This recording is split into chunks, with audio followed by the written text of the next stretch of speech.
사도행전 1장 12절부터 14절까지의 말씀, 우리 다 같이 한 목소리를 읽어볼까요? 시작. 제자들이 감람원이라 하는 산으로부터 예루살렘에 돌아오니 이 산은 예루살렘에서 가까워 안식일에 가기 알맞은 길이라. 들어가 그들이 유하는 다락방으로 올라가니 베드로, 요한, 야고보, 안드레와 빌립, 두마와 바돌로메, 마테와 및 알페오의 아들 야고보, 셀로딘 시몬, 야고보의 아들 유다가 다 거기 있어 여자들과 예수의 어머니 마리아와 예수의 아우들과 더불어 마음을 같이하여 오로지 기도에 힘쓰더라. 아멘. 우리 한번 인사해볼까요? 샬롬. 애들이 그 샬롬을 모를 줄 몰랐어요. 소미 안녕. 더 커서 왔어요. 2주 만에. 자, 오늘 말씀 더불어 마음을 같이 하여 라는 제목으로 말씀을 나누도록 하겠습니다. 자, 예수님이 승천하셨습니다. 할렐루야죠. 여러분, 근데 승천보다 더 중요한 게 부활이에요. 부활 그 자체가 사실 더 핵심이고요. 그 40일 동안 이 땅에서 하나님 나라에 대해서 말씀하시다가 이제 구름 가운데 가리워져 승천하셨습니다. 그리고 두 천사가 나타나서 뭐라고 말합니까? 가심을 본 그대로 오시리라. 그렇죠? 가심을 본 그대로 오시리라. 이것을 우리가 어떻게 해석해야 된다고요? 구름 타고 다시 오시리라.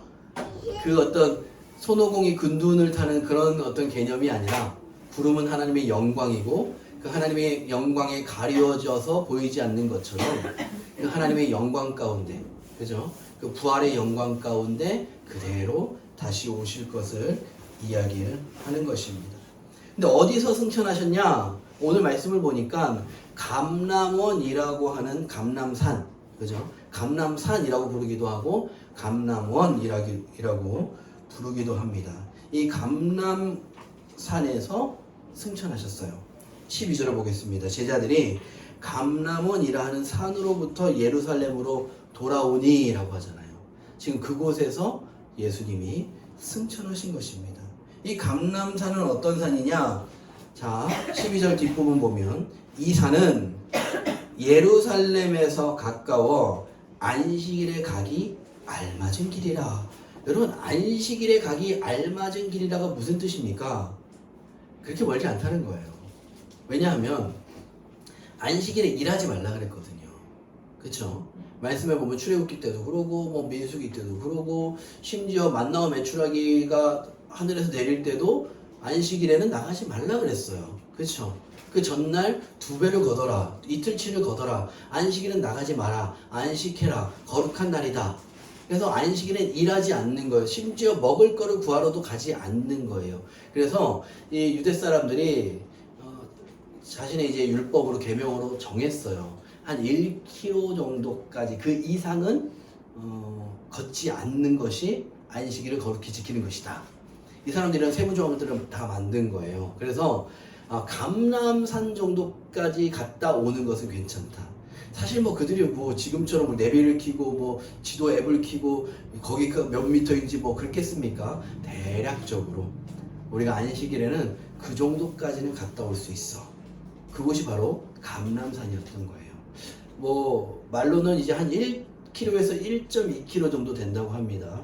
왕복하면 뭐 한 2km 이 정도 될 텐데, 아마 이 정도까지는 유대인들의 그 규례상 율법상 허용이 된 거리였던 것 같습니다. 그런 의미에서 예루살렘에서 가까워 안식일에 가기 알맞은 길이다 라고 말씀이 이야기하고 있는 것이죠.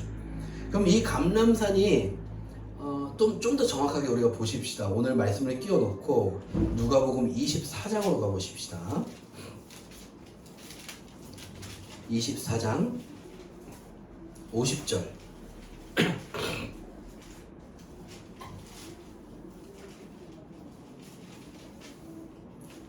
누가복음 24장 50절. 제가 50절부터 마지막 절까지 읽겠습니다.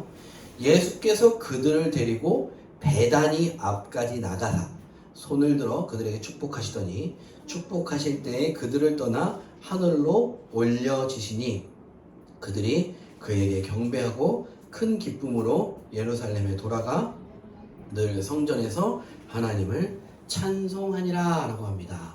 여기서 우리가 이제 집중해서 볼 건 두 단어예요. 베다니, 그죠? 아까 우리 사도행전에서는 감람산이라고 그랬는데 누가복음에서는 베단이라고 하네. 그리고 53절에서 늘 성전에서 하나님을 찬송하니라. 이 찬송하니라는 이제 딱 마음 어느 켠에 껴두고 계세요. 자, 베다니 앞까지 나아가라고 해요. 감람산이라 그랬는데 여기는 왜 베다니라 그러지? 사도행전은 누가 갔었다 그러는데 같은 누가인데 왜 그럴까? 자, 한 번만 더 찾아보십시다. 누가복음 19장 29절로 가보십시다. 조금만 앞으로 가서 누가복음 19장 29절.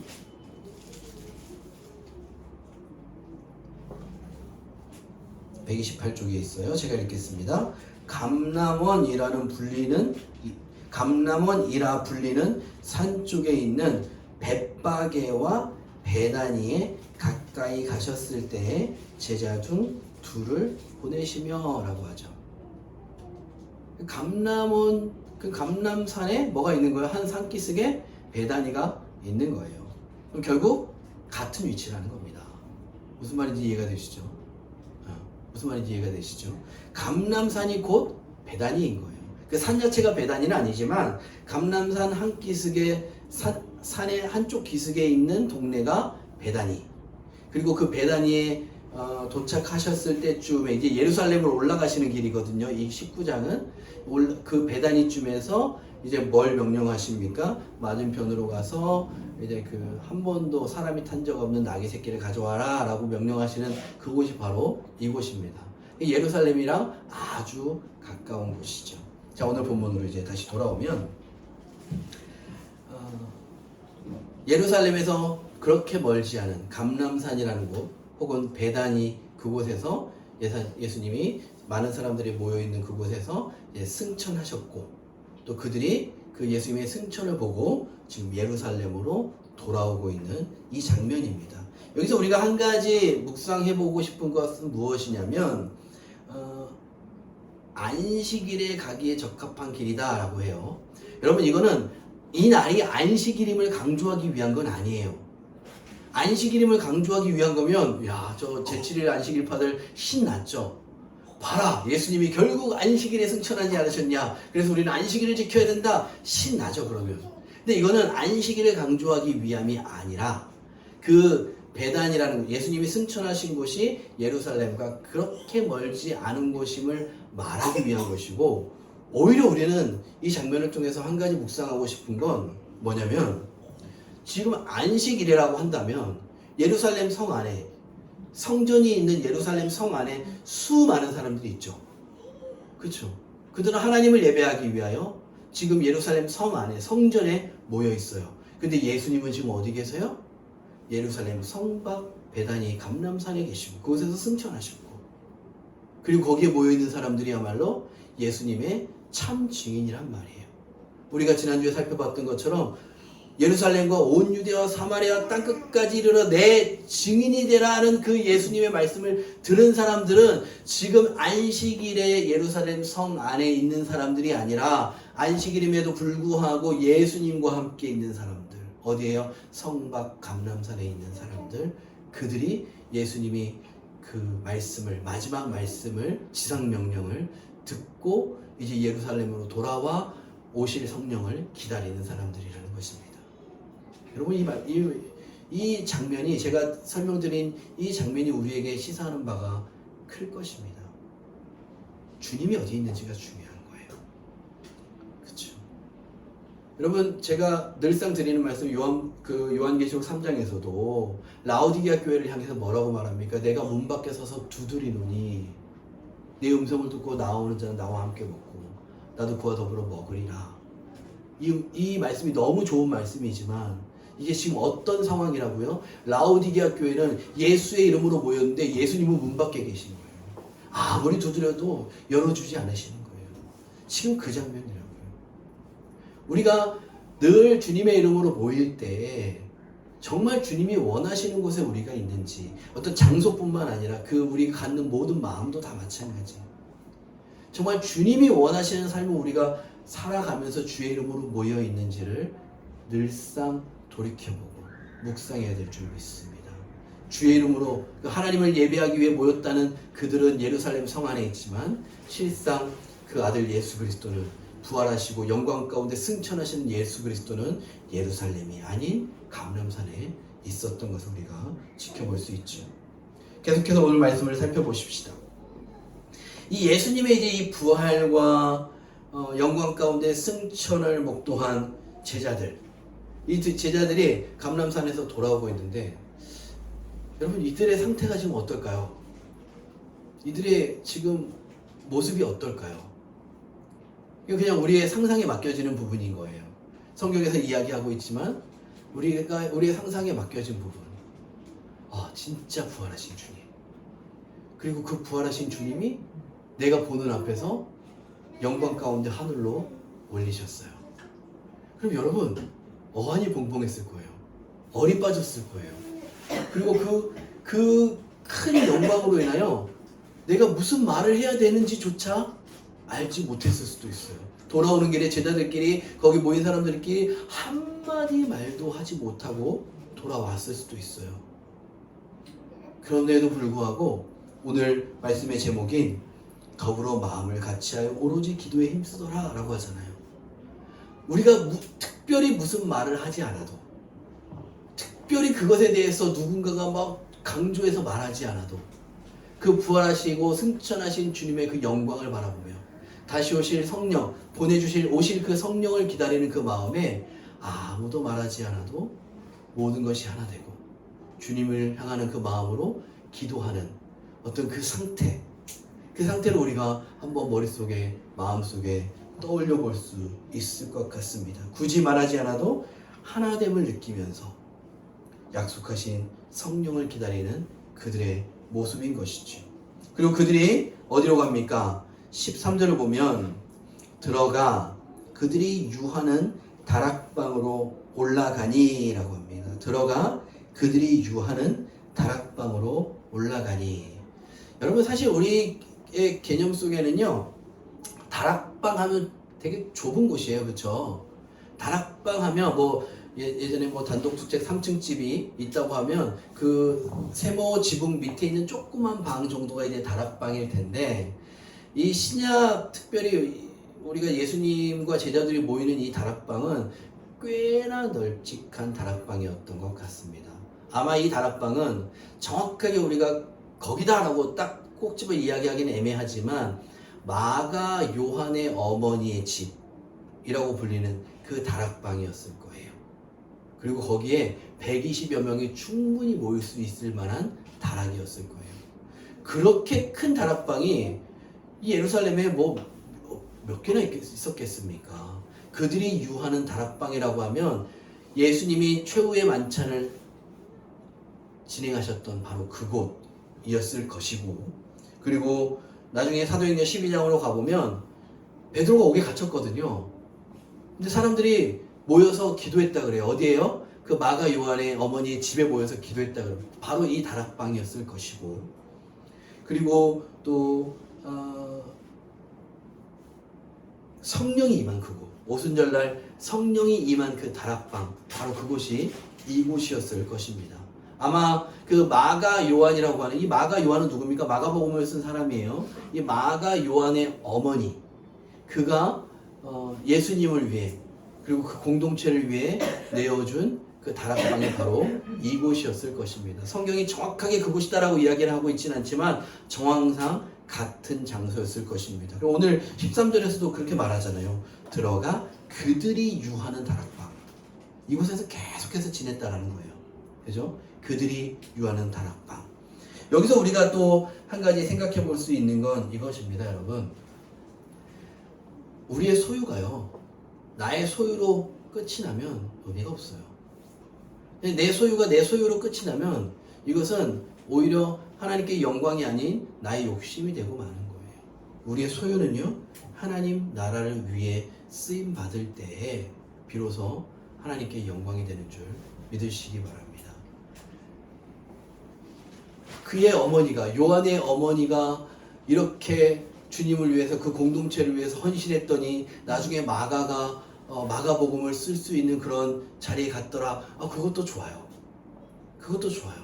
자녀를 위해서 심는 그 자녀를 위해서 그 부모의 헌신이 자녀에게 복이 되는 그것도 좋지만 너무 나가지 말고 오늘 우리가 이후에 어떤 복을 바라면서 사는 삶보다 오늘 나에게 주어진 이것이 하나님께 드려지는 그 자체가 오늘 나에게 맡겨진 이것이 하나님의 영광을 위해 쓰여지는 그 자체가 그것이 무엇이 되었든지 간에 그것이 복이고 그것이 하나님께 영광이 되는 줄 믿으시기 바랍니다.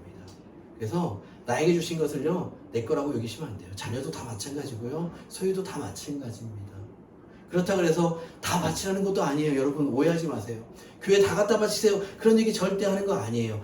나에게 주신 이것을 어떻게 아름답게 주님을 위해서 내가 쓸 수 있을지를 고민하고 그것을 위해 기쁨으로 하는 것이 여러분의 몫입니다.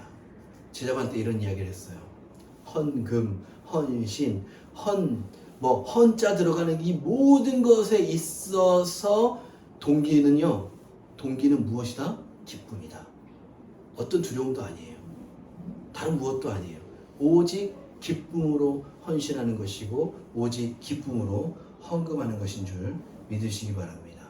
나의 것을 주님을 위해 기쁨으로 쓸 수 있기를 바랍니다.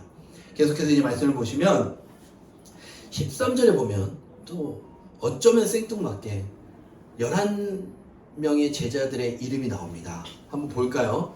우리 예전에 어렸을 때 막 이런 거 다 외우고 막 외우기 대회 했었는데 베드로, 요한, 야고보, 안드레, 빌립, 도마, 바돌로메, 마테 및 알페오의 아들 야고보, 셀로딘 시몬, 야고보의 아들 유다가 다 거기 있어 라고 합니다. 다 거기 있어. 누가 빠졌죠? 가룟 유다가 빠졌습니다. 가룟 유다가 빠졌어요. 그는 예수님을 이제 은삼십에 넘겼다가 자책하고 이제 스스로 목매어 죽는 그래서 그의 이 복부가 터져서 피가 다 쏟아지고 그걸 아겔다마 피에 바치라 했던 내용들이 다음 주가 보면 이제 나오는데요.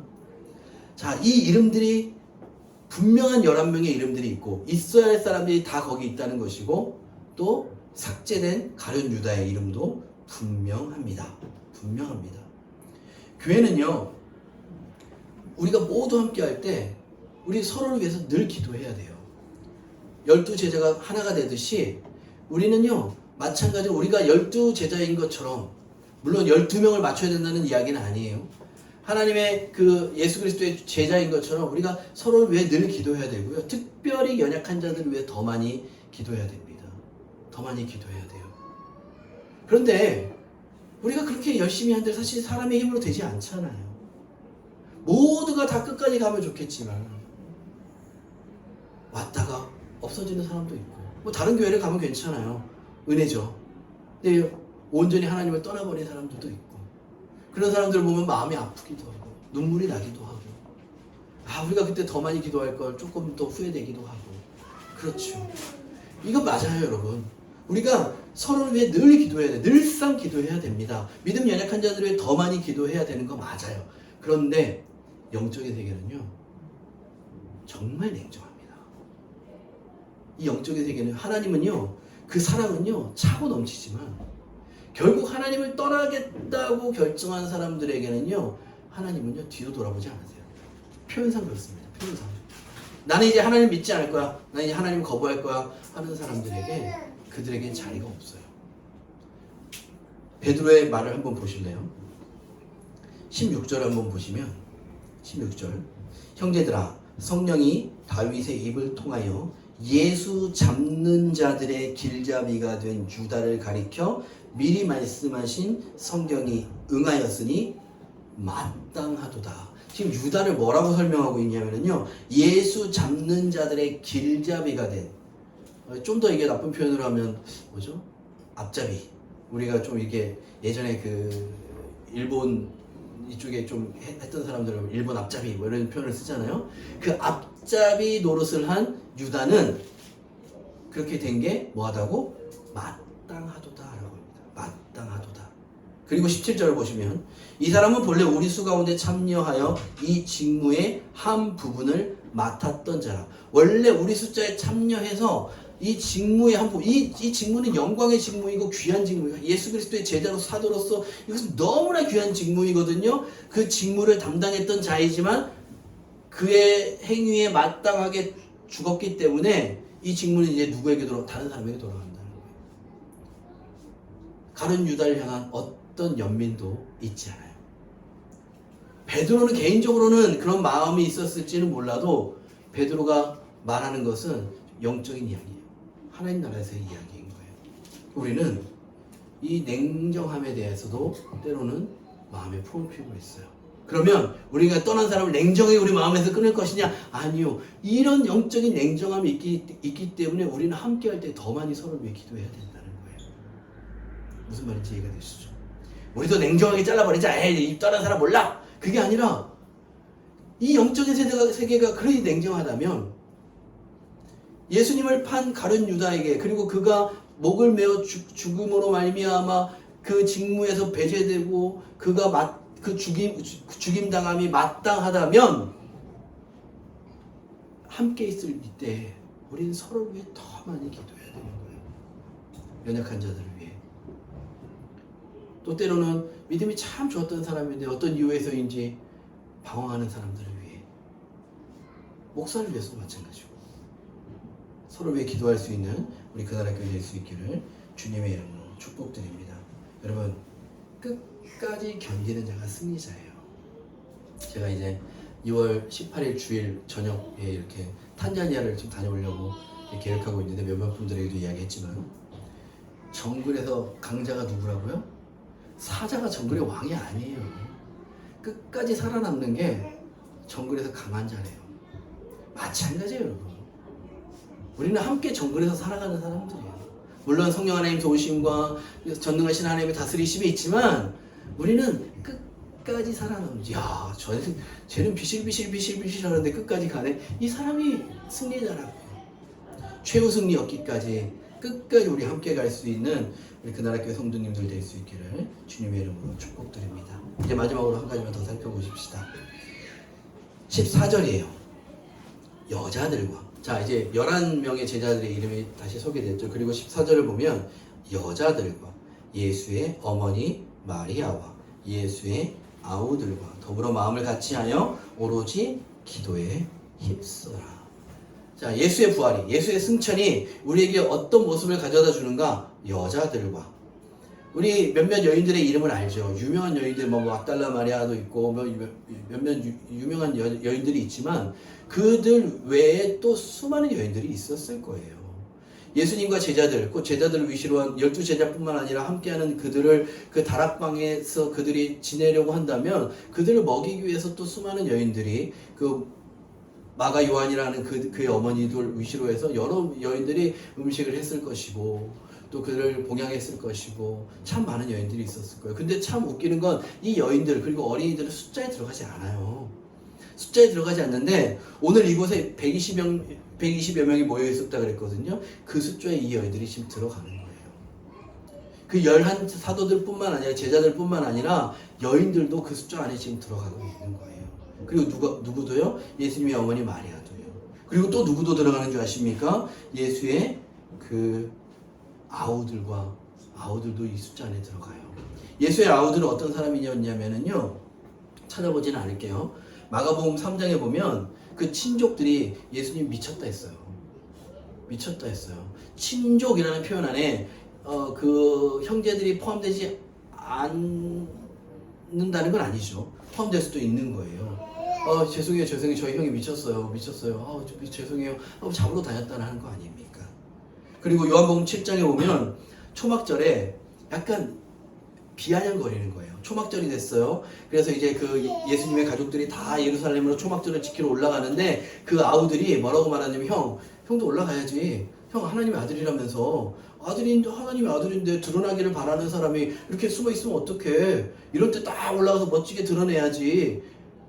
그렇게 얘기를 한 거예요. 비아냥거린 거죠. 그래서 예수님이 아직 내 때가 아니야. 나는 가지 않겠다 했어요. 그리고 그 아우들이 먼저 갔고 이제 또 예수님이 나중에 가시죠. 그렇게 믿지 않았어요. 그 형제들도 믿지 않았어요. 믿지 않았어요. 미쳤다고 믿지 않았어요. 그런데 부활하신 예수님이 우리 성경을 쭉 살펴보니까 그의 동생 야고보에게 나타나시죠. 그걸 위시로 해서 그의 형제들도 그의 아우들도 예수님을 믿기 시작하였고, 믿지 않았던 그 친족들까지, 가족들까지 이제 부활하신 예수님, 승천하신 예수님을 바라보며 믿기 시작하였고, 온 여인들과 제자들과 다 함께 모여 더불어 마음을 같이 하여 오로지 기도에 힘썼더라. 할렐루야. 그리고 우리가 한 가지 더 아까 기억해 놓으라고 한 거 있죠. 누가복음 24장 마지막 절에 찬송하였더라. 기도와 찬송은 사실 하나입니다, 여러분. 여기는 오로지 기도에 힘썼더라 하는데 누가복음 24장 50절에서는 찬송하였더라. 다른 거 아닙니까? 같은 거예요. 그렇죠? 기도가 곧 찬송이고 찬송이 곧 우리의 기도입니다. 이 여인들과 예수님의 어머니 마리아와 예수님의 형제들이 다 함께 더불어 마음을 같이하여 이 부활의 기적을 누리며 거듭나고 새롭게 되고 모두 하나 되어서 기도했던 것입니다. 여러분, 예수님께서요 올라가시기 전에 뭐라고 말씀하십니까? 약속하신 성령을 너희에게 보내주리라. 그 성령을 받는 우리의 반응은 무엇입니까? 하늘로부터 성령이 온다면 우리는 이곳에서부터 하늘을 향하여 기도가 있어야 되는 것입니다. 우리가 기도할 때 성령이 임하십니다. 성령이 임하는 증거가 무엇입니까? 우리의 기도입니다. 얼마 전에 그 말씀을 나누면서 성령과 금식에 대해서 이야기를 했어요. 그렇죠? 금식이 뭡니까, 여러분? 금식은요 더 간절한 기도예요. 맞죠? 하나님을 향한 정말 내가 정말 하나님의 역사를 이루고자 하는, 하나님이 하시고자 하는 그 일을 이루고자 하는 그것이 곧 금식이에요. 결국 금식이나 기도나 같은 말인 것입니다. 그 성령의 간절한 역사, 오늘도 우리 가운데 임하는 그 성령을 간절히 바라며 더불어 마음을 같이하여 기도할 수 있기를 바랍니다. 예수 그리스도의 부활과 승천의 가장 큰 특징은요 더불어 마음을 같이하여입니다. 서로 다른 우리를 하나 되게 하는 거예요. 어떻게요? 예수 그리스도 안에서, 예수 그리스도로. 여러분, 우리 취미 다 달라요. 관심 다 달라요. 다 다른데 예수로 말미암아 우리가 하나 되는 줄 믿으시기 바랍니다. 예수라는 이름 안에서 우리가 하나 되는 거예요. 이 나라가 좌우로 나눠져 있죠. 보수, 진보, 너 우파야? 좌파야? 나랑 다르면 얘기를 이제 그때부터 아예 친구도 안 하려 그래. 근데 교회 안에서는 그게 무슨 의미입니까? 아무 의미 없어요. 우리는 예수파, 그죠? 우리는 부활파. 우리는 그저 예수 안에서 하나가 되는 것입니다. 그런 이야기를 꺼낼 이유조차 없는 거예요. 뭐 정치적으로 뭘 어쩌니, 뭐가 다른 취미가 어쩌니, 그런 이야기를 꺼내지를 마세요. 여러분, 아무 의미 없는 거예요. 그냥 여러분의 그거는 개인의 성향대로 가세요. 하지만 우리가 분명하게 계속해서 우리 입술 가운데 고백되어져야 되는 이름은 뭐라고요? 우파, 좌파가 아니라 예수님의 이름인 줄 믿으시기 바랍니다. 우리 함께 마음을 같이하여 더불어 기도할 수 있는 그런 성도님들 될 수 있기를 바라고, 이 기도와 관련해서 계속해서 드리는 다니엘 기도, 하루에 3번의 그 짧지만 강한 기도, 그리고 기도의 가운데 함께 나와 마음을 모아 기도하는 그 기도의 은혜가 우리 그 나라 교회 가운데 충만할 수 있기를 주님의 이름으로 축복드립니다.